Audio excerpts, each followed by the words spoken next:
earlier, have some conversation.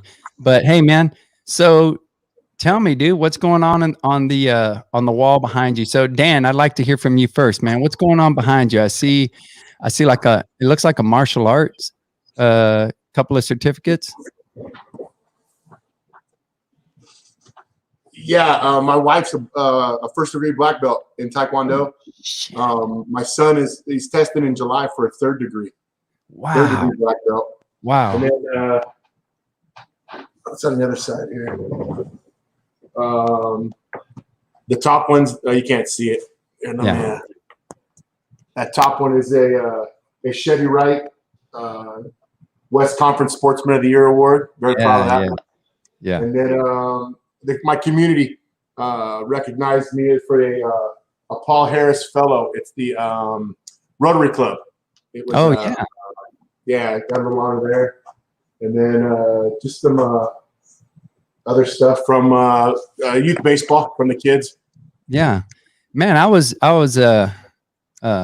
took a little taekwondo when I was younger, about 4 years, and man, I always enjoyed the confidence that it gave you to avoid conflict. I mean, that was one of the things that, you go into it. I was always fascinated, like Bruce Lee. That was a big thing for me, and right. So I was always fascinated by it, and I wanted to learn to defend myself, and ended up taking those classes. But man, that's what I got out of it. Was I was able to I thought, all right, when it comes to me, I'm going to be ready, and I remember the first time that this dude stood up, the typical put your chest out, what's up, that kind. And I remember thinking about I got 8 different choices of how I want to take care of this with you.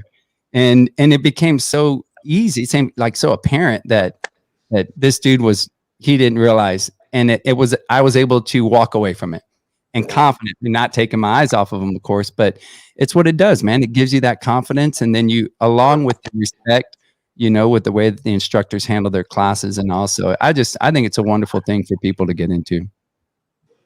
Definitely. Yeah. I mean, he's been doing it since he was 3 years old, and he just turned 14 a couple weeks ago. So all right. And he enjoys it very much. So. Yeah, I saw a picture of you guys standing next to each other. I was at I think it was like a ballpark, you did a tour or something like that. You were in the locker room and y'all were standing in front of some lockers. Cooperstown in New York. Ah, that's what it was. Yeah. That was 3 years ago, I think, 2 years ago, 3 years ago. You guys don't miss many meals. That's all I got. He's grown like weeds. He grows like a weed. Yeah. That was cool, man. That was cool. Hey, Andy, what's going on, brother? Thank you for joining us again. Andy Torres, that's what I'm talking about. And I saw your podcast here recently, man. It was a good job. And I know you went out and golfed here not too long ago. So I was going to give you a call, Andy, and catch up with you, man. Maybe we can do something together. Mark Jackson, what's going on, brother?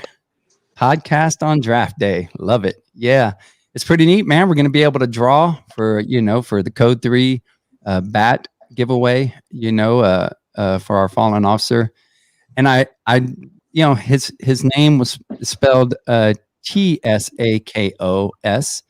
but it's actually Tsakos. Tsakos I believe is how we pronounce his last name. So I'm excited to be able to highlight Dan and your efforts and being able to make this thing happen, So we appreciate it. We're going to have that draft. Hey, my partner in crime here. What's going on, Joe? What's up, buddy? What's up, Matt? How you guys doing? How's it doing, Joe? Doing good. Can you guys hear me? Yeah. You guys hear? Yeah. Okay. You're working on those lights, Joe.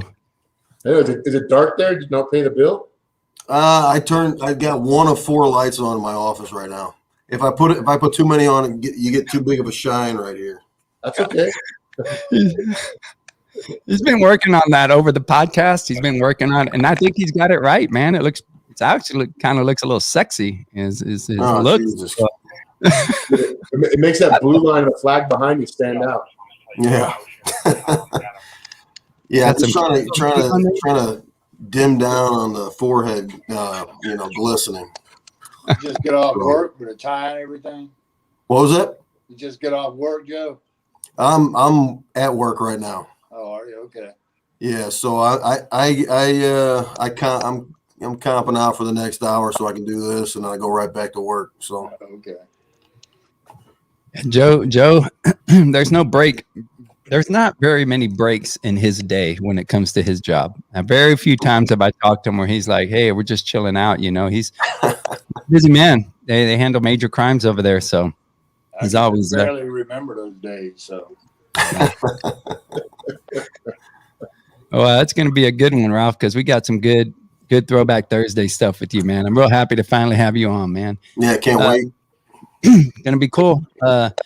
Andy, Andreas, what's up, family? What's going on, brother? I know you're there, Deanna. Andy's putting Deanna, #Deanna behind the scenes, 13% raise. He's gonna set a record for promoting a raise for you every show. Mark Jackson, who's bringing their clubs to Reno? Joe, you gonna be able to take your clubs? No, I'm not going to be able to play, man, because I'm only going. If I was staying later, I would, but I can't go up there beforehand and play, man. Otherwise, I won't be able to swing a bat. Yeah. I'll go hang out at the golf course, but when it takes me about 2 days to recover after playing golf. Well, if you'd hit the ball every once in a while, you wouldn't be so sore. It's my warm up swings that tweak my back. Andreas says, I play golf the same way I play softball.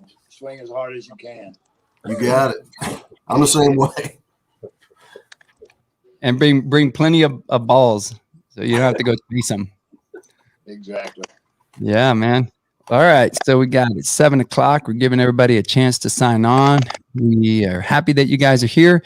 We are going to be highlighting the All Forces tournament recap, just a little something on that recap there. We had some teams showing up from the circuit on that one.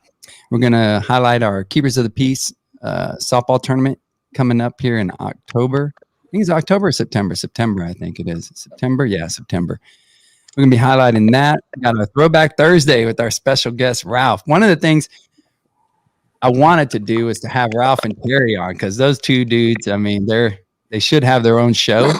But Terry was busy today, so we got Ralph, and so I'm happy about that. And then we definitely are going to have them back on again at some point together, because I enjoy talking to those two together.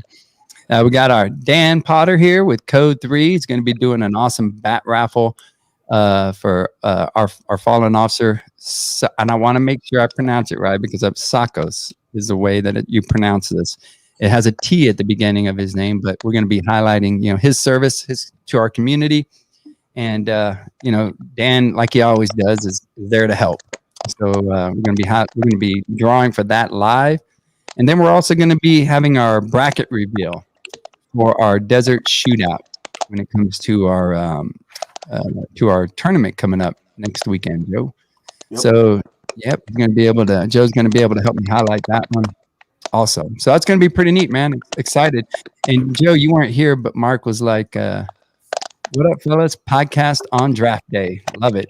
I think it's really neat, man. If you got a tournament, and you'd like to be able to, if you have some sort of a draft or something like that, man, make sure you give us a little heads up, and then that way we can maybe do that drawing on the show. Hey, so who's do me a favor, Ralph, real quick. Would you mind muting your phone real quick? I don't think it's yours. Want me to mute my phone? Yeah, if you don't mind, real quick.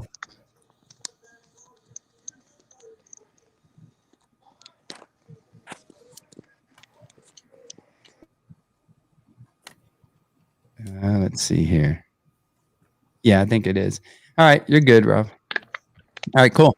All right, man. Well, then we'll work that out. And let's see here. Lou Velasquez, what's going on, brother? Lou says the legend of Potter.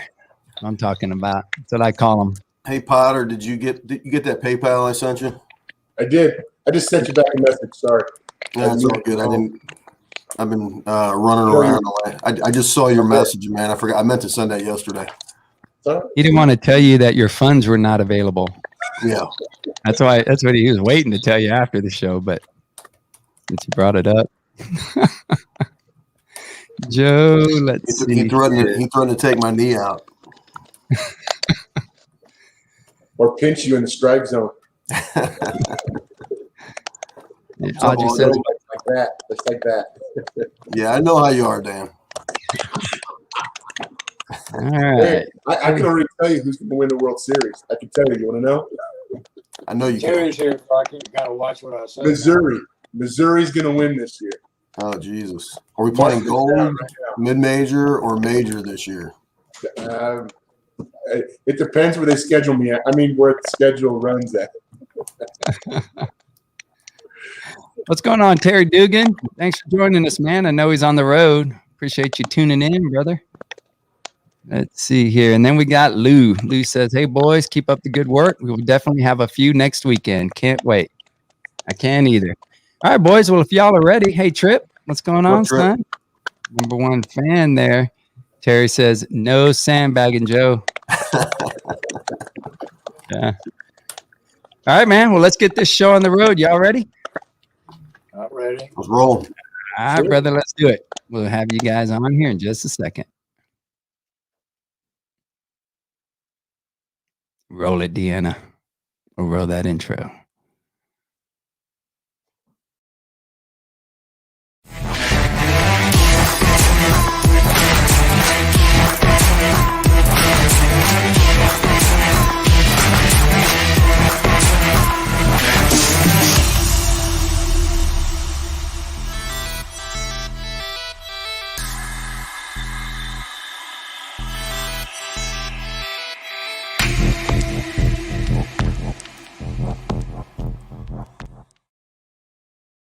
All right. Thank you guys for joining us. Today is April the 29th, if I'm not mistaken. Am I right? April the 29th. That's what I'm talking about. Thank you for joining us again. Another police softball podcast. I myself am joining you with my partner, Joe Monahan, and I will introduce him in just a second. But I am Trini Trinidad, United States Air Force veteran, 23-year law enforcement veteran, a two-time cancer survivor, franchise business owner, and nonprofit founder of our organization called Shields for Kids. Shields for Kids is an organization of officers who go out in their off-duty time and provide for kids in the community that are in need. A lot of times we emphasize that we're doing this in our off-duty time, on our own dime, to be able to provide for these children. So whenever you come out to one of our tournaments, like our Keepers of the Peace National Softball Championships coming up in September, you'll be helping to support our organization, Shields for Kids. As far as police softball is concerned, I'm the coach of the San Antonio Law softball team. Got a couple of national titles. I was a Chevy Wright Sportsman of the Year, Pat Hill Inspiration Award winner, and the Texas Police Athletic Foundation and PS.com Hall of Fame inductee. Very proud of those awards. I got my partner, Joe Monahan, joining me right now. So let's bring him on. What's going on, Joe? What's up, Trini? What's up, man? Joe is my friend. He is the coach of the Missouri Lawmen. He is the director of the Show Me Classic. That'll be going on when, Joe? When do we have it coming up? July 31st and August 1st, 2-day tournament. Yeah, if you haven't been there, telling you, and the reason I emphasize this, Joe, on every show is because there are a lot of people who tune in. Sometimes, for the first time. Sometimes they're thinking about it, and I've had people say like, "Hey, man, what was that tournament in St. Louis?" So I like to bring it up, man, and remind people, about what's going on. If you have not been to St. Louis, man, always great competition, great players party, and they're just great hosts out there. So you got to check that tournament out. He is the Louisville Sluggers Masters Division coach, the East Conference Manager of the Year, and nominated largest head in the circuit. But we're still waiting for the results because we have a special guest that'll give him some competition on the show today. So we'll be introducing Mr. Dan Potter here shortly, if you didn't know who I was talking about. So, Joe, know that, let's see here. We've got a lot of people listening. Eddie Castro. Joe, the Miami boys are ready to explore St. Louis, brother. Yep, Eddie and the Miami 5-0 guys are going to be making the trip up to St. Louis for the first time. All right. So I'm pretty excited to have them up there. They've been playing really good ball this year and really good group of young guys. So looking forward to having them in St. Louis. I think we got 14 teams now. So all right. Probably about 4 or 5 that are still up in the air at this point. So I'd like to get 16. That'd be a good number. Yeah.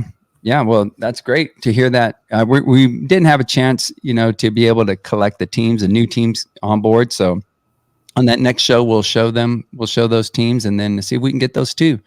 Yep. Fill it out. All right, cool, man. Eddie, thanks for joining us, brother. Trip says Desert Shootout sounds fun. It is going to be fun, son.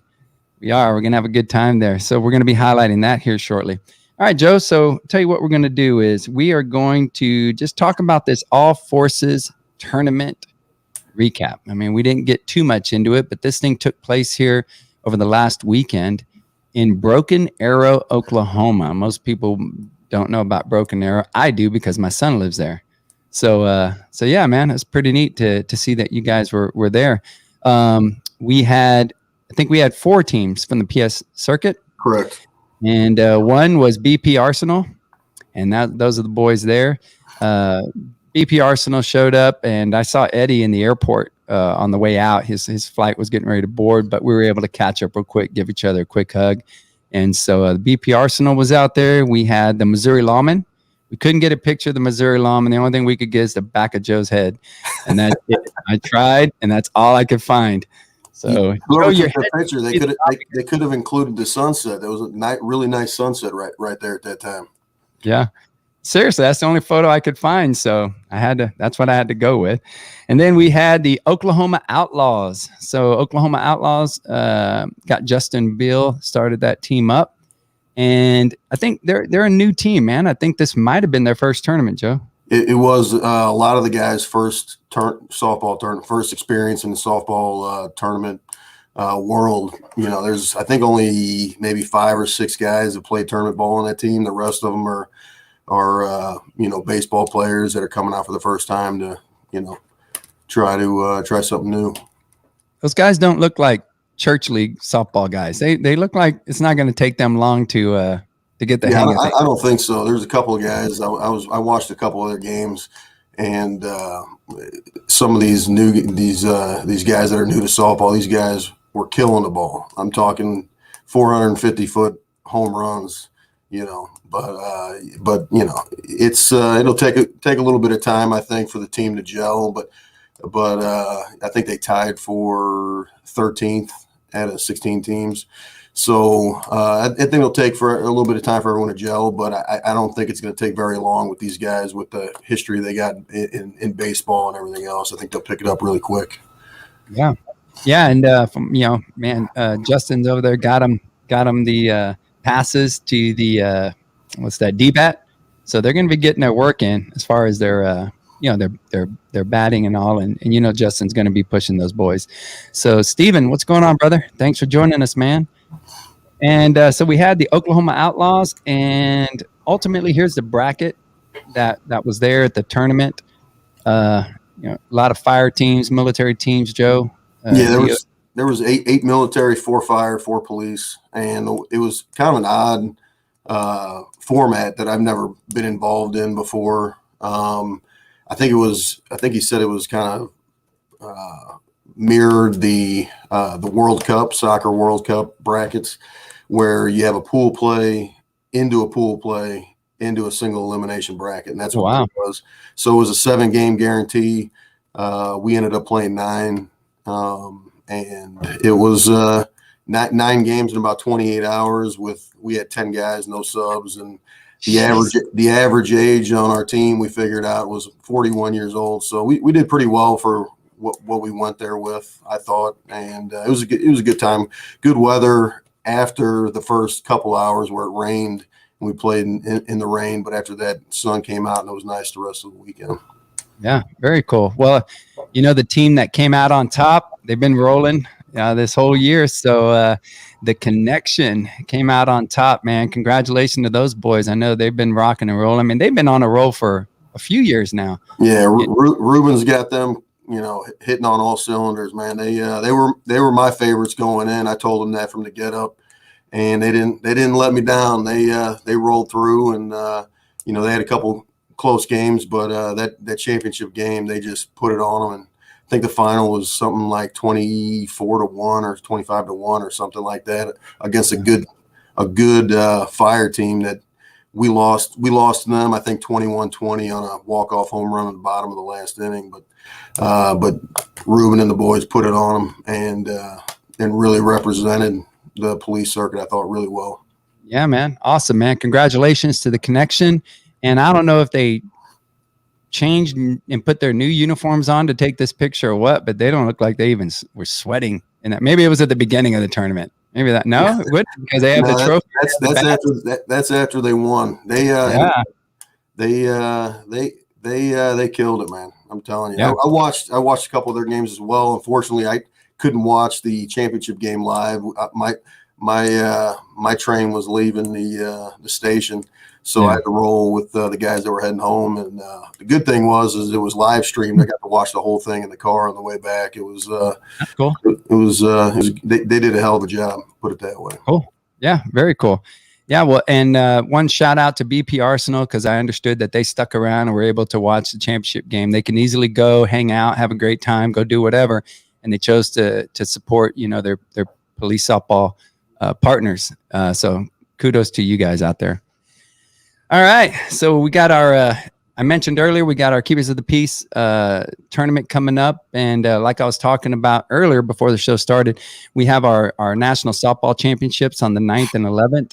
But we're doing something a little different. Well, we'll show our flyer, because we got our flyer. If you're interested in a sponsorship or just taking part, we can send you this flyer digitally. It has the details on it. But then there's also our flag football tournament that we're throwing, Joe. And I'm not sure if you knew about that, but we're incorporating a Keepers of the Peace national flag football championships. So if you guys have any flag football teams, it's the same type of qualifications as far as the softball tournament, but a little bit loose, a little bit more loose. We'll make some exceptions for the flag football teams. But man, if you got a flag football team, please let them know. It's going to be a really neat time. We got a lot of teams interested from all over the nation. So I think it's going to be a neat thing to incorporate at the same complex at the same time as our softball tournament. So if you're a first responder, you're able to join this tournament, any type of first responders. So keep that in mind. And if you missed it, well, you know what? We'll do it next time, Deanna. We'll do the video next time when it comes to the tournament, because we do have a lot of great information right now. Let's see here. All right. Well, Joe, let's bring on our first guest. This guy here is, well, before I bring him on, you might just be tuning in. You didn't realize, didn't listen on the details or didn't watch the details or whatever. This is the man that we're highlighting, and I want to see if anyone knows who this man is right here. That's what I need to know. Does anybody know who that young cat is in our circuit? Because if you don't know who that man is, you will probably recognize him with this photo. That's that man right there. Look at that dude, man. I'll tell you what, I'm really excited to bring on. If you don't know this dude, you don't know that face in our circuit, you haven't been around for very long at all. So we want to welcome Ralph Hamlin to the show. Let's bring him on. What's going on, Ralph? What's up, Ralph? All right, how y'all? Good. Yeah, man. Excited to finally have you, brother. I knew I wanted to have you and Terry on, but like we talked about before, Terry's on the road. He couldn't make it this time, but man, am I really excited to be able to feature you, brother, on our Throwback Thursday. I don't know if that's a good idea to feature me, but I'm glad to be here. How's that? I always have a good time talking to Ralph, man. It's always a treat. Ralph is a retired sergeant from the Norfolk Police Department. Been in law enforcement for 31 and a half years. The 2017 World Series Majors Division champ. He's a member of the Mid-Atlantic Lawmen. The 2019 PS.com Hall of Fame inductee. And the Tidewater. Now, this is one of his, a ton of accolades. But, we could only mention, can only fit so many on here. But a Tidewater, Virginia Hall of Fame inductee. So I'm really excited to be able to highlight you, Ralph. And man, I'll tell you what, I'm going to start off with our first picture. Deanna helps me a lot with this, but this is who, Ralph? Because we're what's that? I'm the one in the middle. Yeah, man, check that out, Joe. We're talking Easter. Easter. That was Easter. I think I was 5. That's an awesome picture. You still have that hat, Ralph? You gotta like that hat. I know with yeah, man, I enjoyed. I thought, I want to be able to highlight, some of your, just your early on photos. We like to get to know people outside of the field, not just on the field, but also outside the field. So let's see. Hey, Ralph, I know that a couple of people are commenting as far as like the maybe you could get a little closer to the phone, just so that. I'm getting a lot of interference here. Yeah, it seems like it might be the phone. I think is what it might be, because I know when we mute you. Let me see here. Hold on. Yeah, I muted you, Ralph, and then it went away. So I think it might be your phone. Let's see here. I'll tell you what, dude. Why don't you? Is it possible for you to sign off and then sign back on? Join us. I'll imagine if I can figure. Yeah, let's see how that works. Yeah, let's see how that works. Sign off, sign back real quick, if you don't mind. I appreciate you, brother. All right. Yeah, that's what it is. Hey, Dan. All right, let me see. Dan, you there? All right, I'm gonna bring him on. Dan, you there? Yep. Well, if you don't know who this man is, and you're also not from our circuit, this is Dan Potter, a premier umpire at PS.com for 13 years. And I know, Joe, you would absolutely agree that this dude's a premier dude on the circuit. He's a premier dude. I don't know about a premier umpire. Thanks, Joe. You're welcome. Well, he is, and he's an umpire in PS.com championship games. I know I am always happy to have him at our tournament. It's just not the same without him. And he's the first civilian to win the 2015 Chevy Wright Award. And again, there's a lot of accolades for this man right here. But when Ralph was signing off and then signing back on, I just wanted to be able to introduce you, brother. And we are going to have you back on, Dan. Dan's going to be doing a wonderful bat raffle here live on our show. So we'll have you back here shortly. Okay, Dan? Thanks. All right. Let's bring Ralph back on. All right, Ralph, you there? Yeah, I'm here now. All right, that'll work. All right, I think it's a bit better. So we'll go on to that next picture. So man, that was Easter for you as a young cat, and then we go on to this next photo. Ralph, tell us about this one. What's going on with this one, brother? That's my application picture, January 15th, 1974. Yeah, I had to get my hair cut to get my application taken, and I forgot. I think they wanted it cut a little shorter, but I think this is your application picture for the police academy, or what is that? Department, yeah, just to put my application in. Gotcha. Yeah, man. I was a different kind of person then. That's after I got it cut. I could see you in like a brown van on the beach, hanging out for some reason. No, I didn't have a van. Ralph was a hippie, you saying? I think I had a Gremlin X. Oh shit, man! If you could have that Gremlin X, now, it was a piece of junk. Somebody'd want it right now. All right, let's go on to that next picture. Oh, look at this one. So this one I thought was really neat because I was worried for you when I saw this, being all current day safety firearm kind of guy. But holy smokes, you guys didn't mess around, man. You put those things in your belt, and it's time to roll. That was just for a picture only. Because when I got back in that camper, they were laying on the dashboard. We were on a stakeout for a robbery, and they had a group of guys who were robbing, like once a week they were robbing these grocery stores. So we had about 6 of them staked out for about a month. And they had stopped for a month, and we were getting ready to call off the stakeout that night, actually. So everybody took a picture. Then we went and did our job, and we figured at the end of the night we were going to call it off for another 30 days and see if they hit again. Well, we ended up catching them that night. We didn't. They hit another store, not the one I was at. Man, that's a team. What's that? I said it wasn't a good outcome for the four of them. Yeah. Not.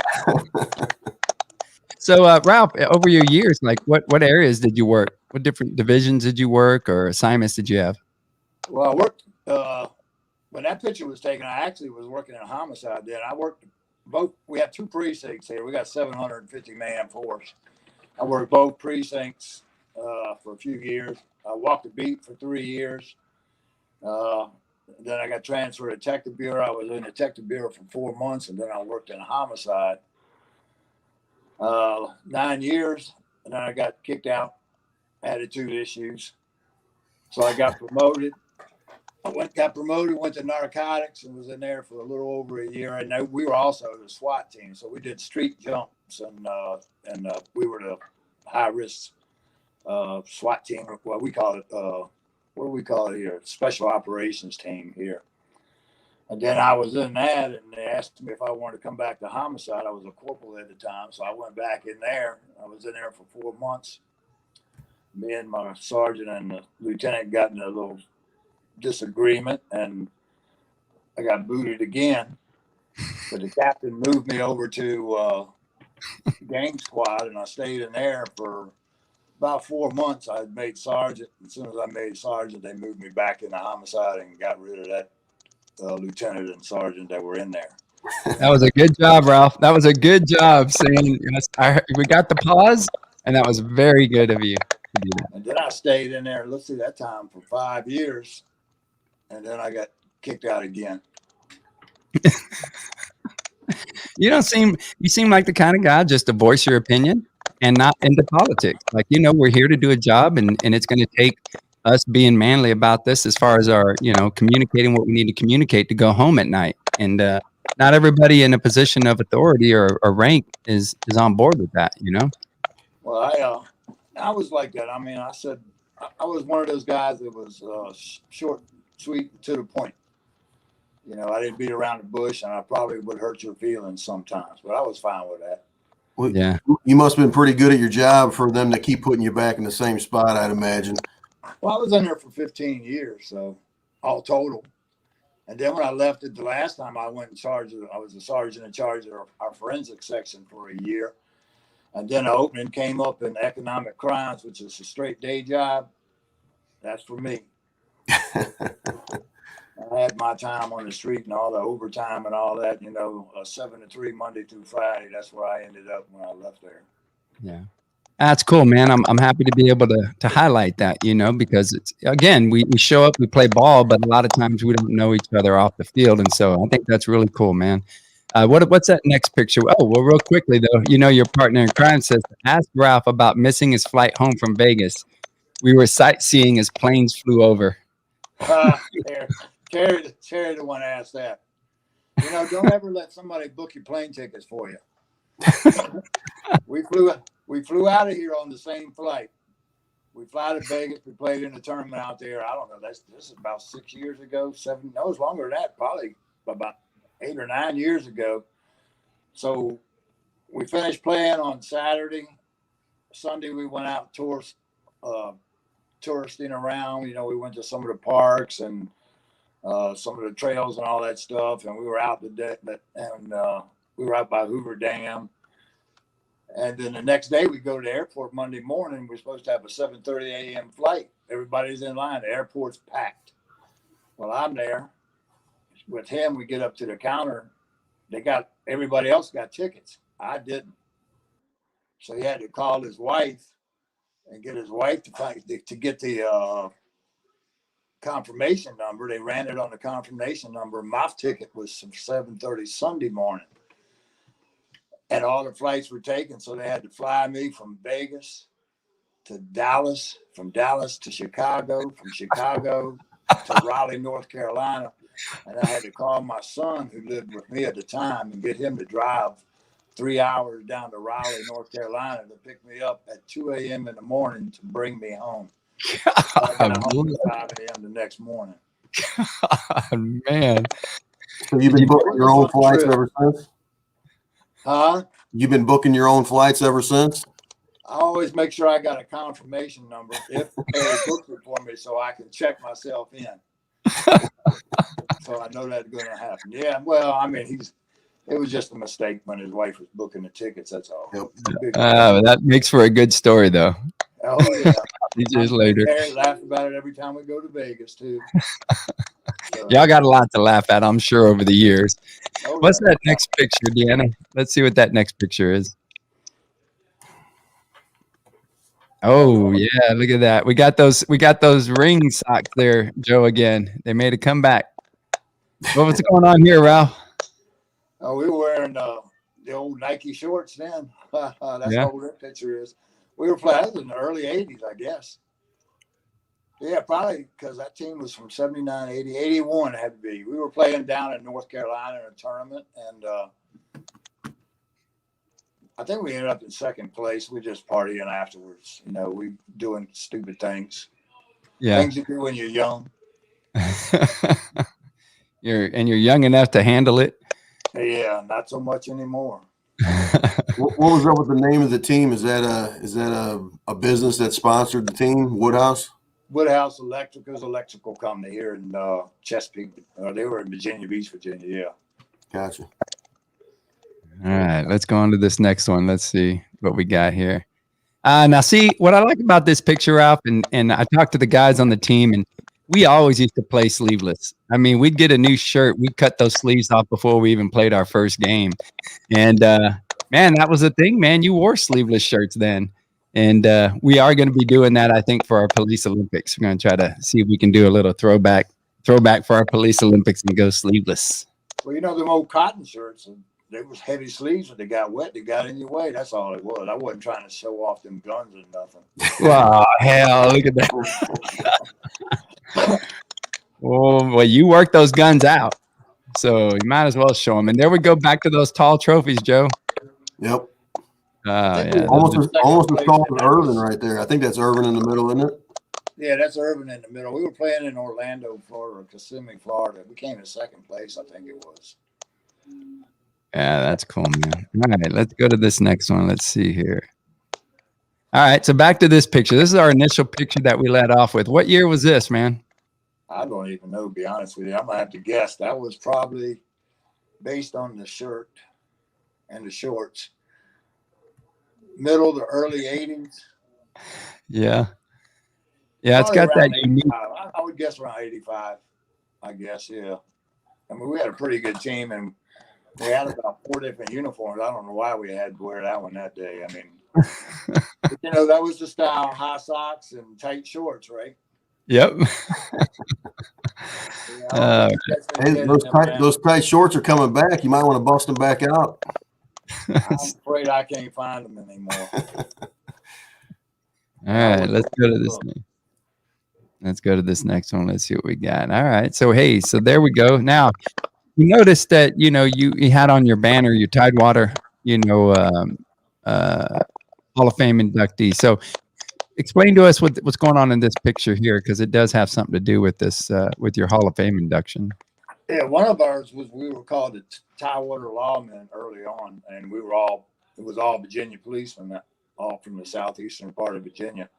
And this was the USSSA Law Enforcement Championships. I think we were in Myrtle Beach then, and we ended up winning that.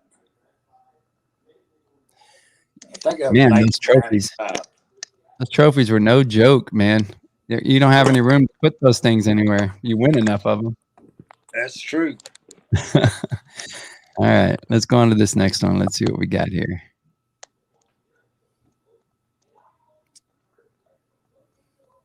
All right, so there we are with that Tidewater, Virginia Hall of Fame, man. So what was going on with this one, man? That's cool to have that induction and to be recognized like that, man.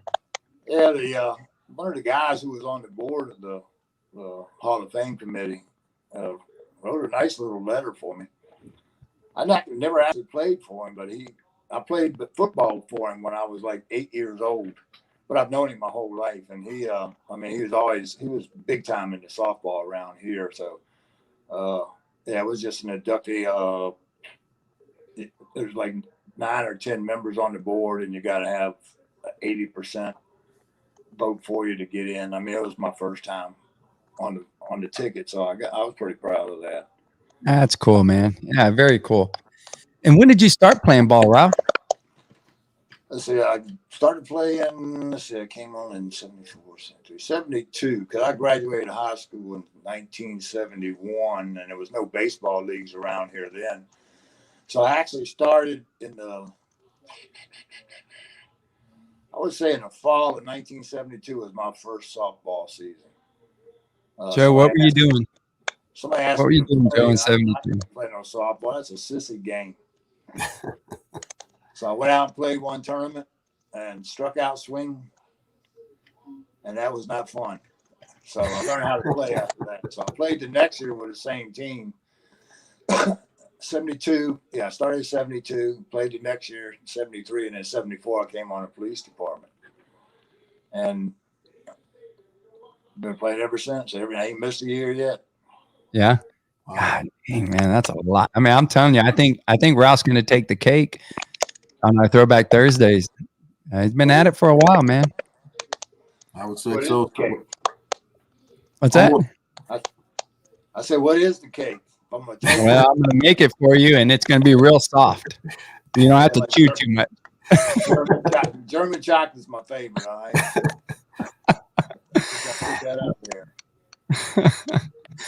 All right, so let's go on to this next. So what do we got next, Deanna? Let's see. I've got. All right, hold on. I got the hit video work. All right. So Ralph, if you don't know, man, I mean, the guy's been playing a lot of ball. Obviously, you just heard it. We'll show this next photo of him, and I recognize his swing. I don't know why, but you know, they have different people with unique swings, man, and he's just got a unique swing that I recognize when I see him taking it or hitting it. But we got a video to be able to show something a little bit of Ralph in action. Check this out. Oh, that picture's in Jackson. That's way out of here. 325 out over the lights. He really likes that knife on bat. He hits that really well. Big sweet spot. Very durable. Fits his swing well. Hits at 320 off the chain link in center.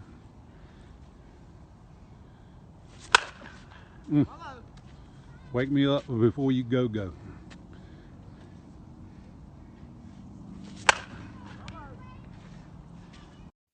Woo, man, Ralph, you are freaking telling you, man. That dude can hit, Joe. He can hit, but you know how you get that, Joe? You know how you hit like that? Tell me. I'll show you. I'll show you how you can hit bombs like that. Oh, I can't imagine what you got now. Dude, you better watch the hell out. And Ralph, hey, man. Hey, you look at that, man. That is no joke, man. That dude. He's a beast. Ralph, seriously impressed. Seriously impressed. And I always have been. Jesus, man. Yeah, man. How many days you work out a week? Probably 5. That's a good number. I wish I could do 5. I mean, I only do an hour and 15 minutes. That's all you need.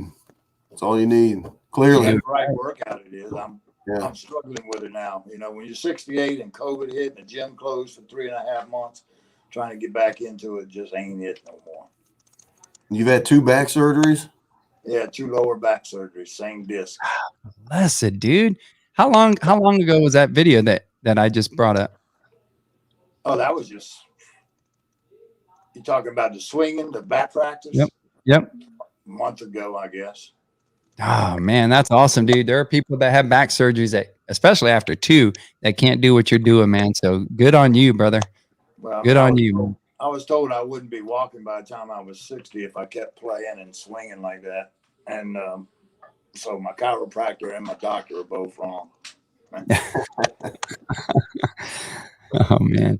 All right, let's roll on. Let's see what we got. Because we got a lot more to go, but I want to be able to highlight the rest of what we got for Ralph. There we go. Now, look, this is of many. And Ralph, you didn't, just so you guys know, Ralph didn't send any of this stuff. I mean, he sent a couple of pictures when I asked him. We had to ask 2 or 3 times. a lot of these dudes just aren't going to offer that stuff up. So I had to go searching for it. But this is only a few of these guys, all tournament, all world. I mean, guys been playing for a very long time and it's been always producing. So Ralph, telling you, man, serious inspiration. It's hard to hear it from some of these, I say young cats, because I consider myself a young cat at 51. It's hard to hear from these dudes, man, when you see somebody like you out there, playing the game like you do, man. There is a picture on there I sent you where about 5 of us were sitting at a table. I would like to see that. I'd like to show you my inspiration. All right. We'll see if we can find it. We'll see if we can find that one and see. She has to load. Deanna has to load those up. Yeah. We'll see if we can find it. But I do want to. If she can do it, we'll make it happen. And if not, we'll still bring it on if she can get it uploaded here in just a little bit. But there's a funny story that goes with it too, and then there's some inspiration behind it too. So. All right, man. All right. So John says Ralph is a stud. I agree 110%. Absolutely, he is. Yeah. And like I said, when we put in the details of the show, man, it's not just on the field, man. I truly enjoy hearing you speak, Ralph. When you talk to me as an individual, I enjoy our conversations, man. We shared a lot of great conversations, and I look forward to more of them in person. Oh, I enjoy them too. Yeah, man. Deanna, let's see. What do we have next while you're searching for that one? Let's see what you got. She's multitasking. Well, at least she still can. No, all right. So there we go. So in 2019, you were inducted in our class. We were together, and I'm really proud of that, man. So Hall of Fame for the policesoftball.com circuit, voted in. And ultimately, let's see, Deanna, I'm going to help you out here. Let's see what the next one was. What was that next picture? Let's see here. Yeah, go ahead, Deanna. There we go. That's your partner in crime right there. So you see that they're attached to the hip, Joe? That's it. Dude, these guys you can't tear them apart, man. And I absolutely love it. Like I said, man, when you are able to talk to both of them at the same time, and it's just a real big joy. And so that's really cool. Deanna, what you got? Let's see. Oh, I think she's got that picture. Yeah, that's the one. All right. What do we got here, Rob? Obviously, that's me on the left. Right next to me is a guy named Billy Ross. He played on the civilian team in 1971 that won the world championship.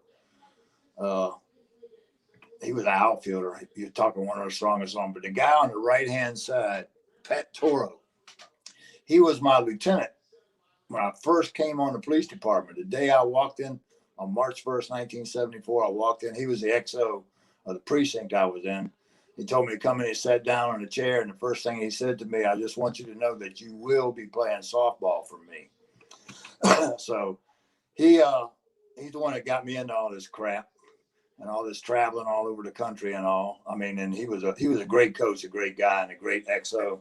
And I just wondered what I wanted to say is he had a heart transplant in middle 80s, but he just got notified about three or 4 weeks ago that he is the record for the longest surviving heart transplant recipient. Wow. The guy on the right side sitting beside his wife, Pat Toro, his name. Wow. He retired back in like early, I think like 82 or something like that from the police department. Might have been earlier than that. Wow. But yeah, the first thing he said to me is, you will be playing softball for me. I just want you to know that. And I made a lot of enemies at that precinct from then on, because back then the police department here was all about sports. I mean, if you were involved in sports, they backed you up and stuff like that. So every time there was a league game and I was working evening shift, he would call down the end of the hall when I came out of roll call and said, "Are you off tonight?" "No, sir, we ain't got enough people." Next thing I know, I'm on comp time. I had 200-hour comp time. My first year on the police department, I didn't even know what comp time was. I was working the first law enforcement tournament I had. We used to have a big tournament here. All the cities around here had teams. So once we used to play them in one day, double elimination. So we had to drive over to Newport News, which was long distance from here in Norfolk, or when I worked in Norfolk then. We started at 8 a.m. in the morning. I was working night shift. I got off at 7 a.m., drove to Newport News. We played an 8 a.m. game against the FBI. We ended up winning the tournament. We didn't finish playing until 10:45 at night. My roll call started at 10:45. So we had to stop at a 7-Eleven. I've only been out of the academy maybe 2 weeks. It was the first week I was out of the academy. He has to call long distance from a paid telephone to our precinct, to my sergeant, to let him know to carry me sick that night. That sounds like one hell of an XO, man. Yeah, he was a coach too, but after about a year and a half, we got a new chief, and he wasn't all about sports no more because, most of your sponsors are, we'll call them restaurants for the purpose of this broadcast. Yeah, man, I had that same experience in the Air Force. We had a Commander's Cup, and our commander was big time into it. He wanted to win it, and it was that same kind of thing. And I thought, all right, hey, we're all on the same team, but there were certain people that weren't happy about calls that would come down, and I had nothing to do with them. I tried to respect, my unit and my supervisors, but man, this commander knew what was going on, and he made those calls. And yeah, I get that part. That's really neat though, man. That's super cool. John says, in March 1st of 1974, I was almost a month old. Hey, I'm proud of you. You're still alive too, John. Oh yeah. All right, let's go. Let's highlight your team now, man. This is your team that you guys are, and ever since I've been on the circuit, this was a team right here, man. Super cool. Yeah, y'all won the World Series that year, correct? That's correct. We won. Yeah, man. We won every tournament we played in, but let's see. Yeah, we won every tournament we played in that year, matter of fact. And that's when I think the home run derby was your guys. I mean, everything. You guys had everything on that team on that year, if I'm not mistaken. Corey won that. We had the most valuable player, best defensive player, East Coast player of the year. They were all on that team. Yeah, man. Terry was the coach of the year that year, I think. Look at this. This guy says there was a great umpire behind the plate for that game. Yes, there was. He probably wouldn't have won that game if it hadn't been for him. And don't tell nobody I said that. So I know we saw the gentleman in the wheelchair, and we do have a picture of him. So what was the significance of that gentleman there? Mike Phelps. He was a ball player too. He was actually a really good ball player. I met him. He was a Virginia Beach policeman. He worked with Terry, and I played fall ball with Terry's team because I was a Norfolk policeman, and I played with the top upper class team in Norfolk. Anyways, I didn't really play with the police team. But in fall ball, I would play with him. And Mike was a third baseman and an excellent hitter. And he played for, about 10 years, I guess. And after a while, he just got some kind of an inflection some kind of infection or something that just kind of took a hold of his life for a while. He's doing good. He's a guy you can admire. Yeah, very cool. Very cool. He wanted to make that trip because he hadn't been out to softball in a while, and he came out there with us for that. Special thing, man. That's awesome for them to be able to experience. My best friend was there when we won the World Series also, and that was just a really neat experience, along with my family. They happened to go out. I mean, they go out every year, but in that year we had more than usual, and that was just a special thing for me also. Let's go. Last photo here. Let's see, what do we have? That's a good one right there. Now, there's the legend right there on the left. That was that conversation that I really enjoyed that, man. It was cool. I learned about Donnie. I didn't know about Donnie until that conversation, and you backed up, like, man, this man right here. I mean, you told me all about him, and I knew of him, but didn't know the specifics, man. That dude's a baller, man. Yes, I can tell you the first time I saw him play too. We were playing in Orlando in October. I think it was 19. I'm about 98% sure it was 1984. First time I saw Donnie playing for New York Metro. And when I got finished playing that game, they beat the hell out of us. I mean, they had a great team. And I said, that's a hell of a ball player. And I still say it to this day. He's one of the best that's been on this circuit for a long time, too. So, and I got to know him you know, we say hi when we pass each other for the first 20 years, I guess. I don't know, but for the last, 15 years, we got to know each other a lot better. And, you know, he's fun to be around anyway. So, Yeah. Yeah. I love that, dude. And having that conversation, man, it was just real. I'm telling you, it sticks out of my mind. So I do appreciate it. I think that, Dan, are we good? Is that it? Yeah, man. Hey, Ralph, I'll tell you what, this has definitely been, one of the highlights when it comes to our Throwback Thursday. So I know the type of, the way I feel towards you, but also the experience that you have in police softball. And so, man, I appreciate you. And I'm really happy that I'm able to actually experience your company and to actually still see you play, man. Because I see you out there, man. You come in like nothing, man. You're on the side. You're just real laid back. You've been doing this for a long time. They put you in there and you do your job, man. And it's just really neat to sing.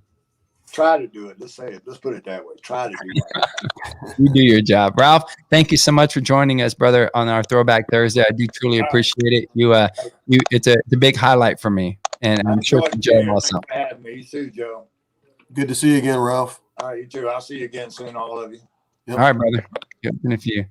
Man, I'll tell you what, I absolutely love that. I like I said, certain people that I have conversations with that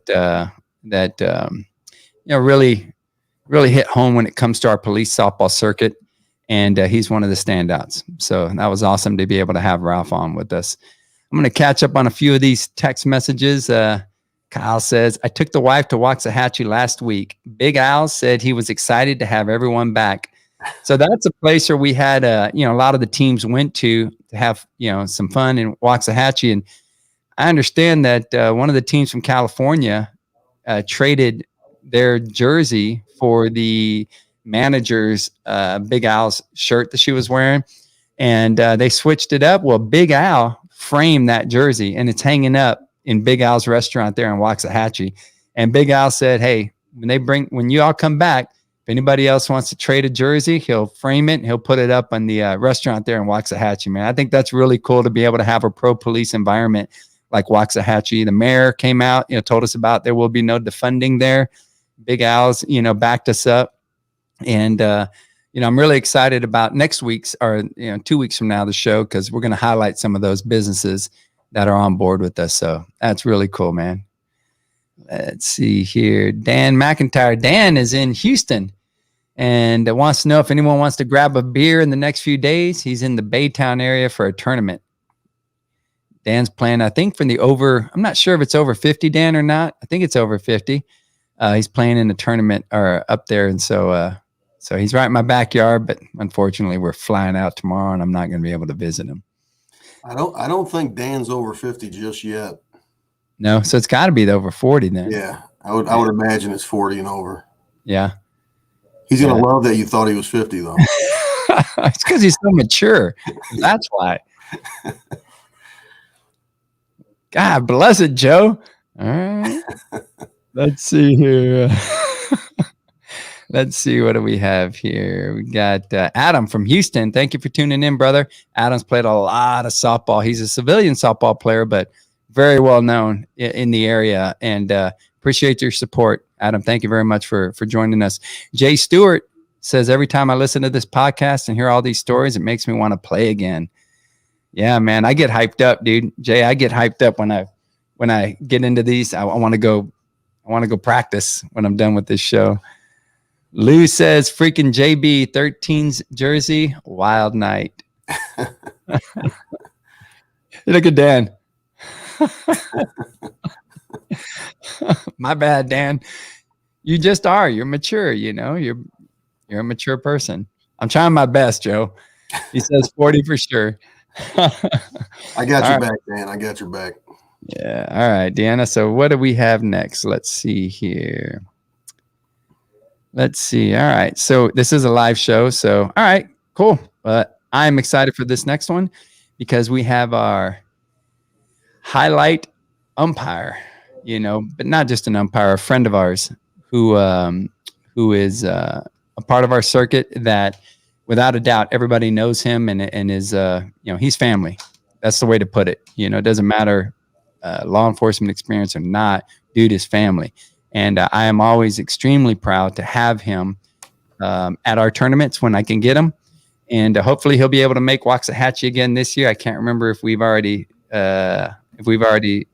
decided that or not, but if not, hopefully he'll be able to make it. No pressure, but I want to introduce Mr. Dan Potter to our show. What's going on, brother? How are you? Excellent.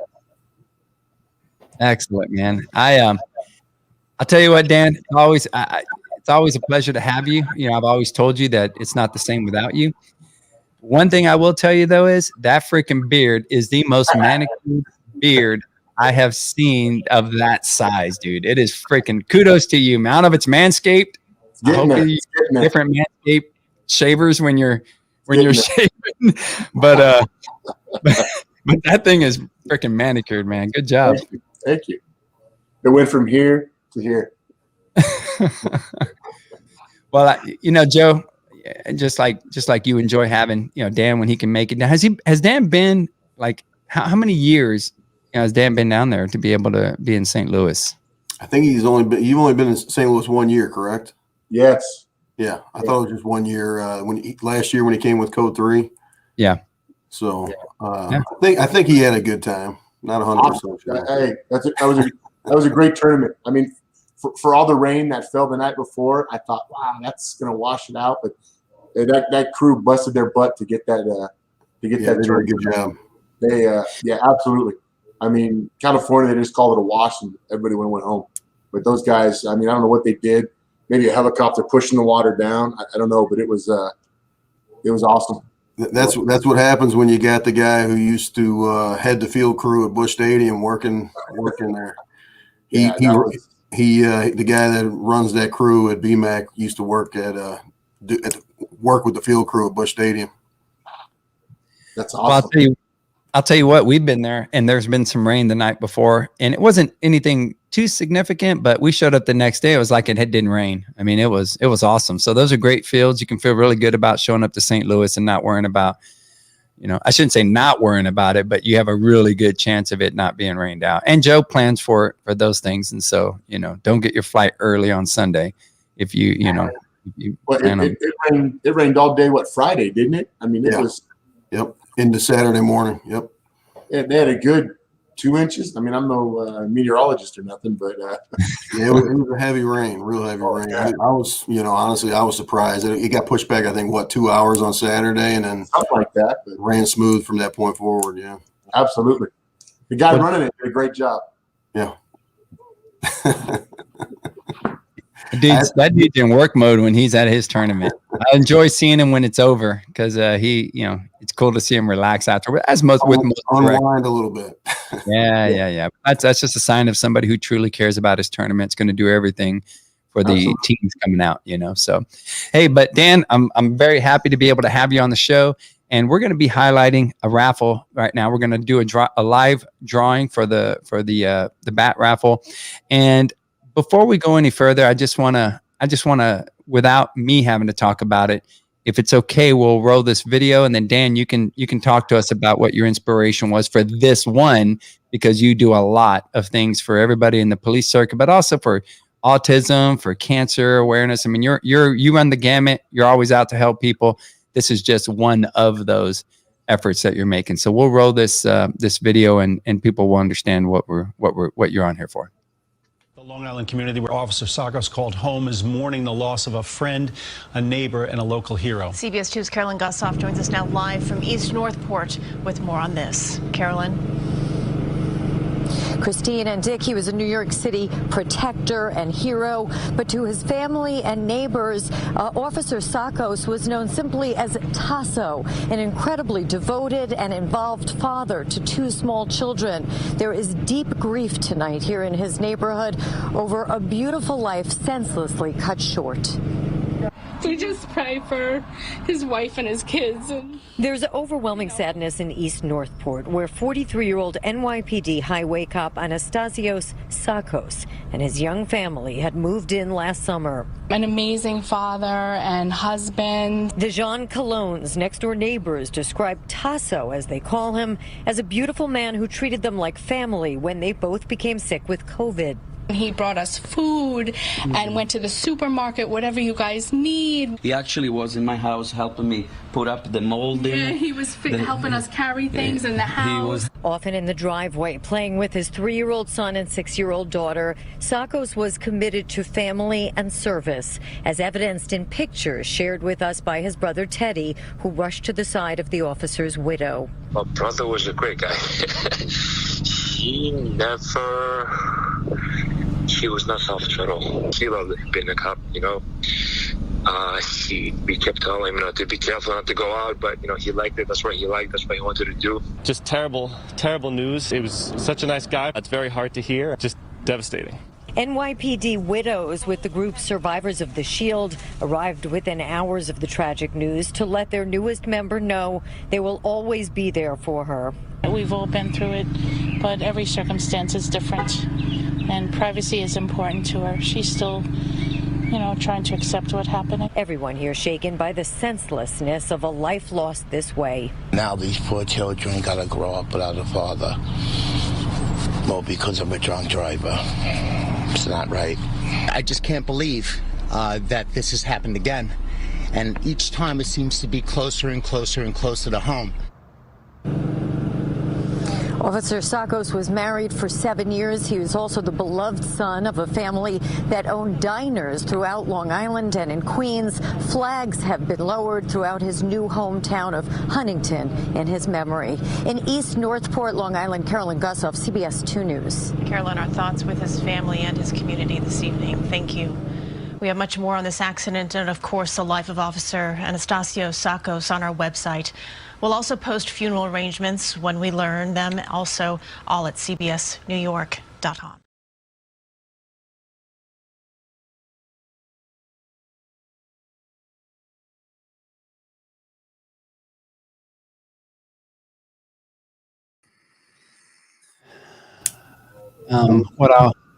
If you don't mind, Dan, just briefly, you watch something like this and you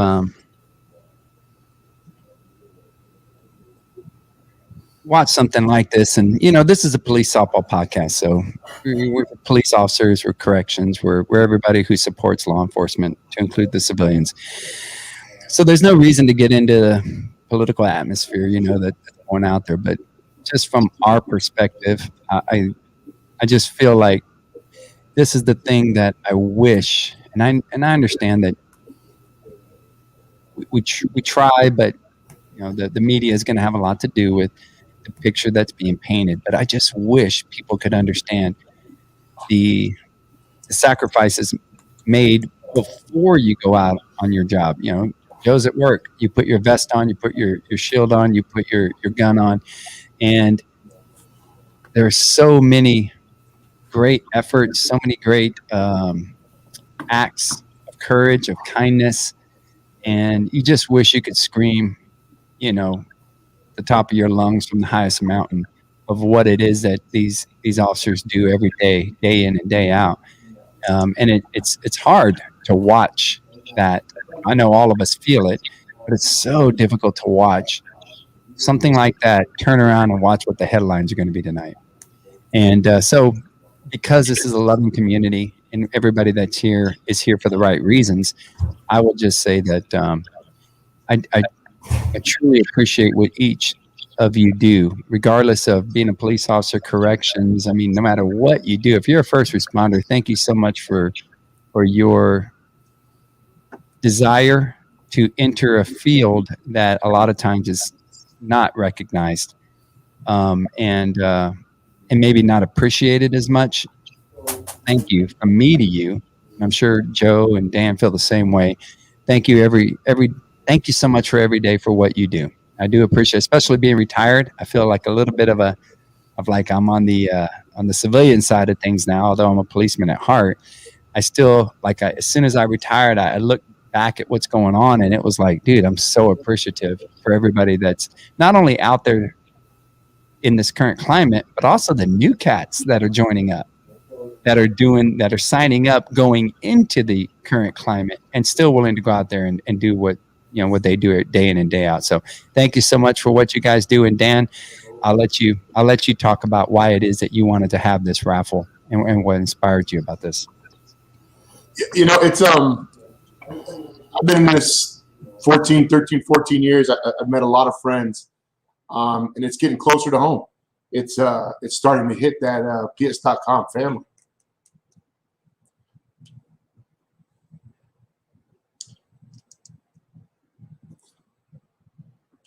So I figured it just needed to be done. You know.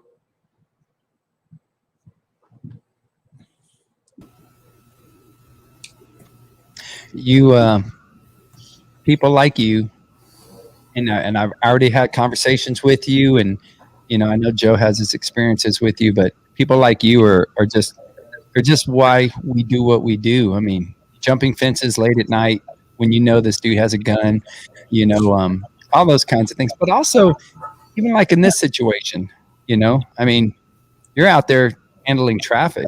Here comes, you know, somebody who unfortunately made a bad decision and, you know, took his life. I mean, we sign up for this, but still, people will say that, you know, well, that's a part of your job, but man, they don't get it, man. And you do. So it's awesome that you're able to do what you do when it comes to what you can do. And it touches me big time with what you do for us, man.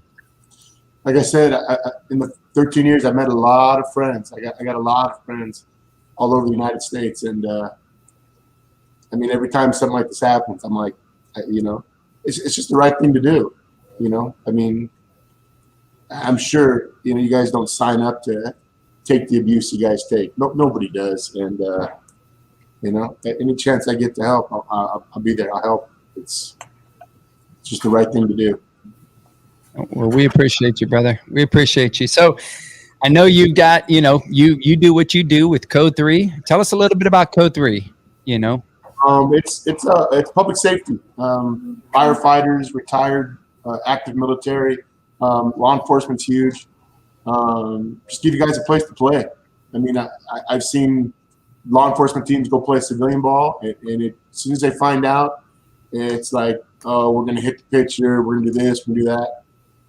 They can come out and play and don't have to worry about it. You know, it's I've been doing it since 2014, and again, it's a great environment. You know, my dad always told me, surround yourself by positive people, and I can't find any more positive people than what I surround myself by.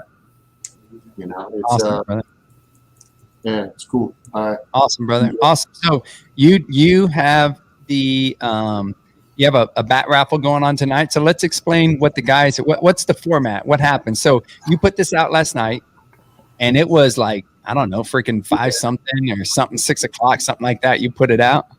So I you know, I had the idea, and I'm like, you know what, I'll put it out there. So we put it out there. We did 36 numbers. 2 bats. One is the brand new Andy Purcell. They're called the 240 bats. It's the new stamps, and then they call it a cartoon Easton. I thought, really, I said I was gonna have problems selling this thing out. It sold out in less than an hour. I've never seen family, the Blue Line family just came together for this you know, event. I just got a text message too from Jonathan Robinson from Maryland Outlaws, and we'll draw a second number, and it'll be a set of full subs. So you know, then we had another guy, Trini knows him, out of San Antonio. I met him once. His name is Dwayne.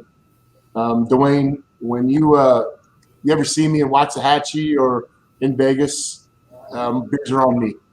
Anybody that gets in my raffles, you guys see me at any kind of tournament, I owe everybody a beer. I mean, I guess you'll never be poor if I owe you a beer, I guess. Or something like that it says, you know. It's just, you know, I think I owe Joe dinner maybe once, maybe twice now. You know, it's just, it's amazing. I mean, at one point last night, I couldn't even keep up. I'm like back and forth between PS.com and my Facebook page for Code 3, and it was just I just got another message from John Irvin. He said if I pull another number, he will donate a red line, an Easton red line bat. Look at that. That's awesome. Thank you so again, much, you know, man. Isn't this cool? See, this is why I do this, man. This is, Joe, this is what we talked about. Starting this thing up, this is what we talked about. What a great feeling, man, to be able to experience this, man. What a cool thing, man. Thank you guys so much. That's awesome, Dan. Isn't that neat? You know, it's funny. If somebody asked me 13, 14 years ago, in fact, when we did that last, I don't know, the first time I was on, I actually declined the first year to be part of the PS.com World Series. I didn't want to be out there with the alpha males and all this stuff. And I kicked myself for not having an extra year because, again, it's you know, the like you said, the media portrays it. You guys is this, and this. And it's such the opposite. You know, look at the Waxahachie tournament. It came together in a month and a half. Yeah. Everybody pitched in, and look how, I mean, it was huge. It was, you know, for the short time. I mean, I've been to tournaments where they planned it for 6 months, and I'm like, really? You had 6 months to plan this, and this is what you came up with? Where, you know, you guys were a month and a half. I don't even think it was that much. I'm like, whoa, it just blows me away. But how your Blue Line family supports each other. I mean, it's just, it blows me away. It really does. And Jonathan, you know, he printed these hats up. I mean, we had people coming in from all over that were helping. And Joe was like, we're going to make this happen. And Joe was like handling the brackets. I mean, it's his, you know, his birthday. I mean, you know, and he's making things happen, you know. It's just really cool to be able to feel that. And that's something that to me means a lot. I'm going to take that with me. And it, you know, you may think it's a little bit, you know, Joe knows this because I have serious talks with Joe, but like I will take that to the grave. That those are important times in my life, especially as I've gotten older and life intensifies. And Dan, we shared experience about your, you know, unfortunately about, you know, your mother's passing and just, I mean, life intensifies as you get older. And, you know, I mean, these are the types of things that just like, even on this show, this is why I'm not too worried about the time. We're an hour and 16 minutes in, and this is my therapy. And I'll respect Joe's time because he's at work and all. But I mean, this is why Joe and I decided to do this, you know. And so things like this are just awesome, and to be able to experience this is just an awesome thing. Like to be part of something after 14 years, something like this, it's like I said, nothing but great things. It's awesome, and to be part of something, you know. I know we're going to do that raffle. Lyle says, Dan, Luke just saw your beard and said, oh, my. And then Eddie says, I'll see him on the 4th. I'll see him on the 4th. Rain delay, barbecue at Joe's place. Joe, you better have a big pit. I saw that Miami 5-0 team down there in Tampa, and them guys are no joke. I put a post up, don't fall asleep. Them guys will just run up the numbers on you, and before you know it, you're down by 12 plus. And I'm not trying to give away secrets, but they can all run, they can hit, small ball, big ball, you name it. I mean, it's just, I was amazed. I was honored to be on their field once. I'm like, I wish I had more. Great group of people. Everybody was out there. It was good, you know. But it was don't sleep on them. That's for sure. I'm excited, man. I'm excited. I mean, all this talk is getting me going. So, Dan, what are we going to do? How are we going to do this? You tell us. I have an assistant tonight. This is my son, Jackson. And he'll be pulling the 3 numbers. The first one will go with the 2 bats. The second one will go with the they want the bat or if they want the red line. And then the third number we pull, they'll get what's left. Let me see if I can. Yeah, Joe, you're in it, right? I'm in it, my man. Card went through, brother. All right, Junior. Here we go. All right, so like I said, there's 1 through 36. That's better right there. All right, Jack, come in.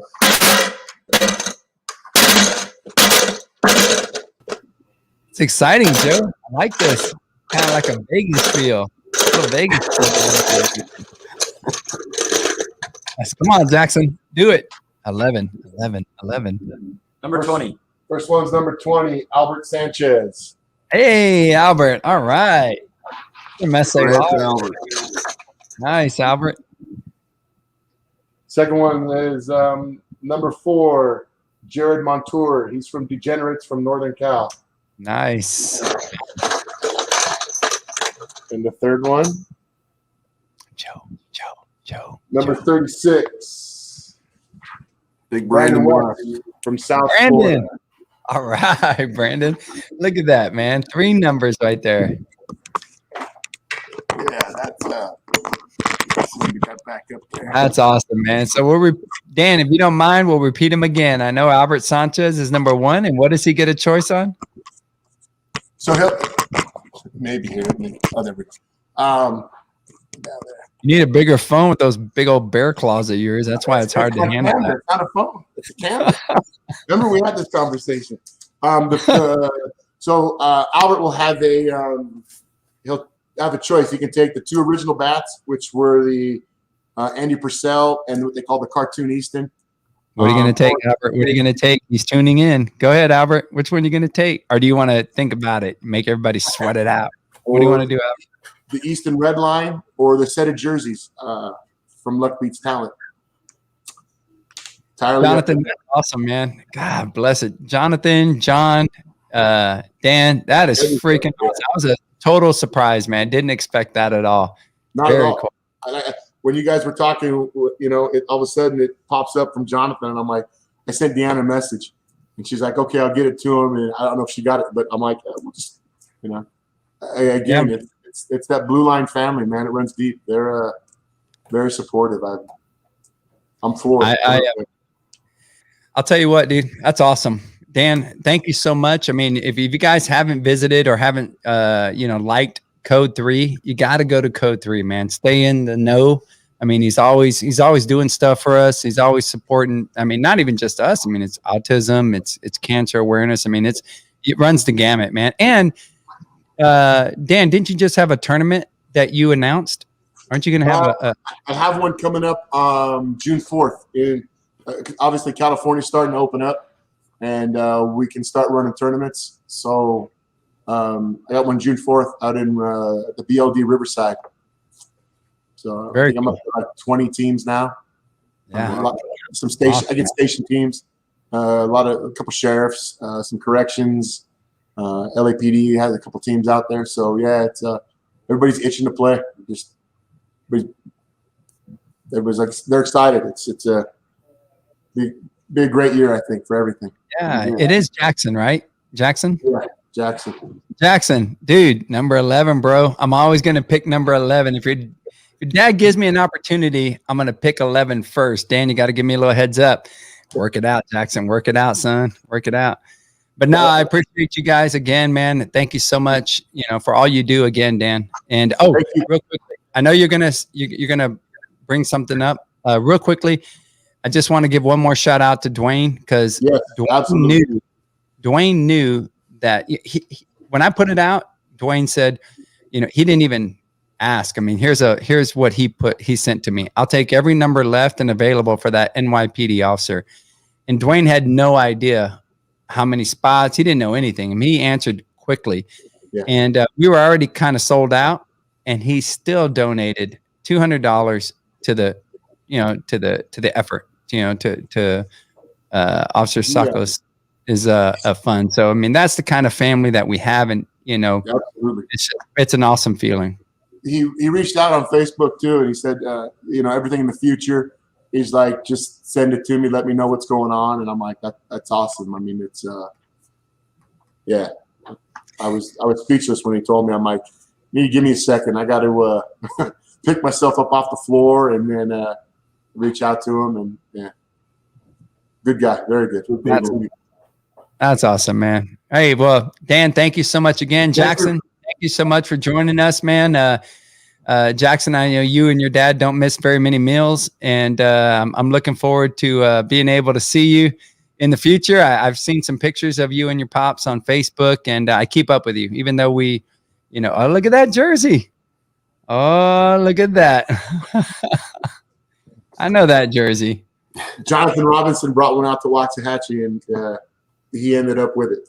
Yeah, that's cool, man. That's cool. But he didn't recognize your shirt. He has one of those as well. Nice. I think it was dirty, so he couldn't wear it. Nice.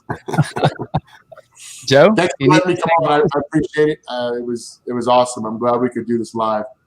It was awesome. I appreciate you, Dan. Thank you, Joe. See you guys soon. Take care. All right, Dan. Jackson, thank you much. Thank you, brother. Man, that was awesome, man. Very cool. Happy for you guys who are winners. And like I said, if you haven't done it yet, go out to Code 3 on Facebook and follow that man. He does a lot of great things for us and everybody else in the community. We've got the Joe. I'm going to let you take the lead now because we have the bracket reveal for the Desert Shootout. There's a lot of guys who are wanting to be able to find out, what time they're going to be playing, who they're going to be playing. And Joe, you invited me on your team. I'd like to think it was because of my abilities, but it's not. It's just because I'm your friend. You want to make me feel valuable. So I do appreciate that. But man, are we in for a challenge on this tournament. It's gonna be a challenge for sure.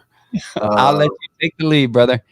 Well, John, looks like a total of 17 teams John's got scheduled to play, 9 of which are going to be playing uppers and 8 are going to be playing lowers. So everything's already predetermined. And then pool play obviously is going to determine your seed in either the upper or lower brackets. Hey, Joe, real quickly, I'm going to show the field that we're going to be playing at real quickly.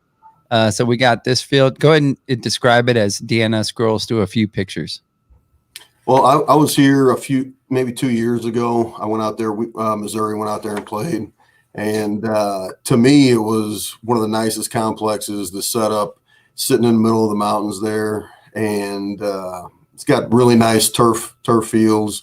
With it was a new. I forgot how many millions of dollars they put into it, but the whole setup is just a awesome setup. That right in the middle of all the fields, you have a bar and grill that sits up 2 stories, and there's a deck on the outside where you can sit there and eat and watch any game you want, pretty much. And not to mention the bar and grill has awesome food.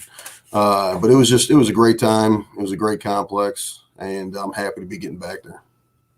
Yeah, very cool. I'm gonna give a quick shout out to Giselle Trinidad. What's up? Hold on, real quick. Got my golden cup, man. I'm gonna be drinking out of that next show. But yeah, man. So we got the fields, and now we're gonna be going into the brackets. So on these brackets, Deanna, I think what was next? Because Joe, I'm gonna guide you real quickly because you were at work and we didn't get an opportunity to be able to talk about this, but we're going to go into the layout first, which is like the start times and then the numbers, but we're going to be revealing the numbers, and then we're going to go back to the bracket so everybody can understand where they're at when it comes to the game times and who they're going to be playing. So we'll show if that's okay, Joe, you good?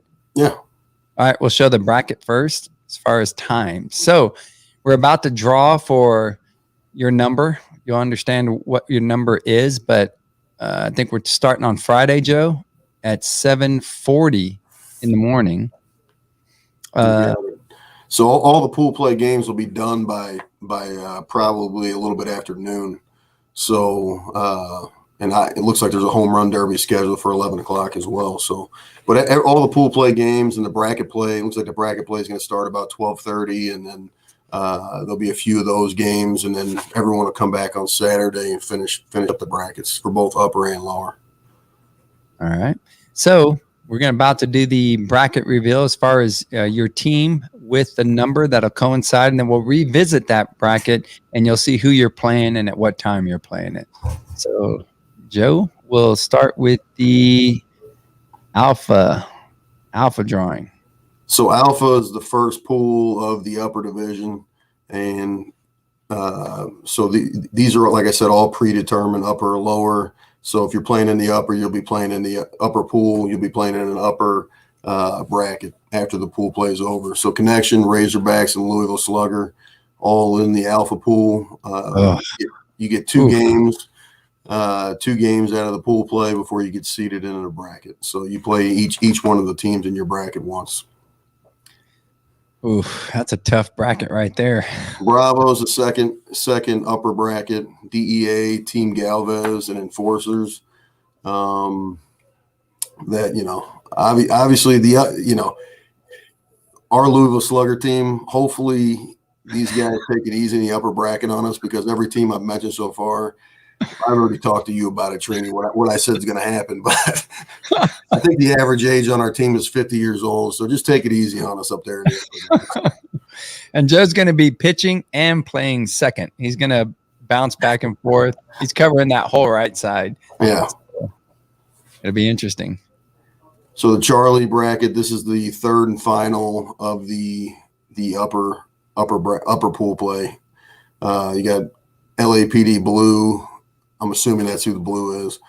Stanislaus, State 48. So another 3 solid teams for the upper bracket. It's going to be a tough upper bracket for sure, I think. And obviously, you know, Connection, DEA, Blue are 3 of the top teams in the nation, and they're, you know, the way Connection's been running, they can run it. DEA's had great last couple of years, as well as Blue. So, and then any of the other 6 teams, I would say 5 out of the other 6 teams could surprise. I don't know about the Louisville Slugger. You know, I don't know how much surprising we're going to do late in the tournament, but we'll see. Joe, I think we get the Connection. We just invite them out the night before. You know, we'll have a good time. See what happens. They played better if you do that. We've already tried it. You can't do that. Damn, Ruben. Same with DEA. I tried that in St. Louis with them, and then they ran through the tournament and beat NYPD in the championship. Okay, we'll have to figure something else out then. Flatten their tires or something. All right, so did we go through all the brackets already? Oh no, there we go. These are the two lower pools. Delta's the first one. You got Reno PD, which I'm assuming is the local team there. San Francisco Seals, NorCal Impact, and Oakland. And the way these 2 lower pools are going to work is you're going to have looks like the 2. It'll be the 10 versus the 12, and the 11 versus the 13, and then the winners play each other, and then the losers of those 2 games play each other, and those would be your two games for pool play. All righty. And the final ones: Echo, West Coast Lawmen, Reloaded, Degenerates, and J-Cats again. That'll be 14 versus 16, 15 versus 17, and then the winners play each other, and the losers will play each other for their two pool play games. All right. So those are all the brackets, all the teams, correct, with their numbers? Correct. All right. So then let's revisit that bracket and see where everybody's at. So at 7:40 on field 10, we're going to have the Connection versus the Razorbacks. And then the Razorbacks will play Louisville Sluggers. And then it'll be the Connection versus Louisville Sluggers. We got a little bit of a break there where we don't have to actually start playing till 8:50 on Friday, which is nice. Yeah. Yeah, I do like that. Field 11, 4 versus 6. So DEA versus the Enforcers. Then we have DEA versus Team Galvez. And now we got 7 versus 9. How does that work?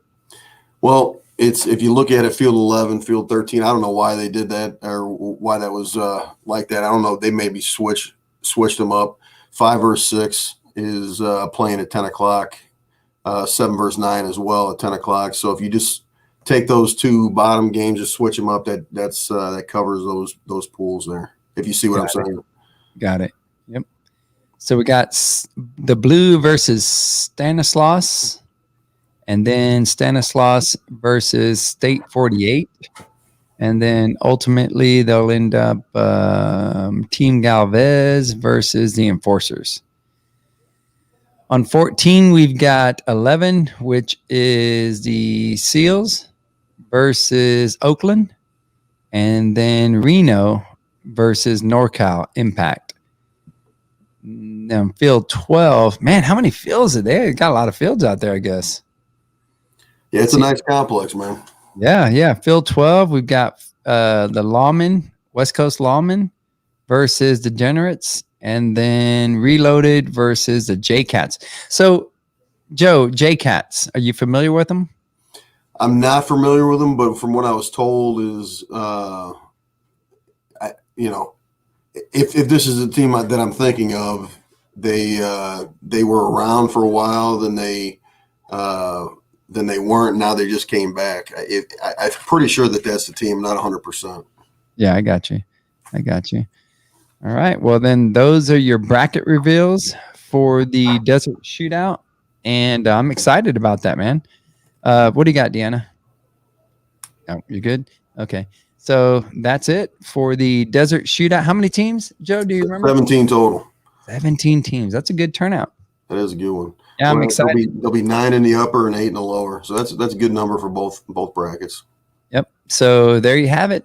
There's your bracket reveal for the Desert Shootout. And all I know is, Joe, is we better have a bunch of Bengay and a bunch of, whiskey. Oh,